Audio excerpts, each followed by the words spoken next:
Hello बच्चों, let's see this question. This question says one unified atomic mass is equal to. आपके पास atomic mass unit इसके बारे में पूछा है कि क्या होगा. तो यहाँ पर जो एटॉमिक मास यूनिट लिख रखा है, बेसिकली ये आपके पास जो मास सिस्टम होता है कि मास को डिफरेंट डिफरेंट टर्म्स में मेजर किया जाता है, डिपेंड करता है अकॉर्डिंग टू क्वांटिटी.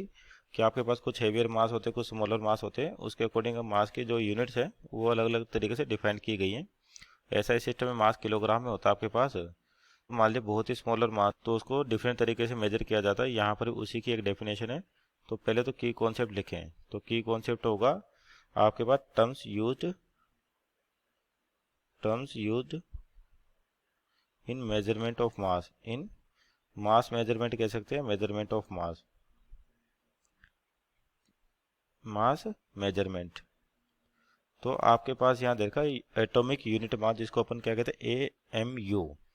तो आपके पास अगर स्मॉल यूनिट्स होती है मास की, यानी कि मास की बहुत ही स्मॉल वैल्यूज हैं, तो उसको जनरली अपन AMU के अंदर लेते हैं. जैसे कि आपके पास एटम एटम के जो मास होता है एटम का, उसको अपन एटॉमिक मास यूनिट बताते हैं. एटॉमिक मास यानी कि AMU, यानी कि एटॉमिक मास यूनिट किसके लिए यूज़ करती है, एटॉमिक मास के लिए यूज़ की जाती है. तो जैसे अपने पास रिप्रेजेंट कैसे करते हैं किसी भी एटम को, ZXA. तो यहाँ पर जेड तो क्या होता है आपका, एटॉमिक नंबर होता है.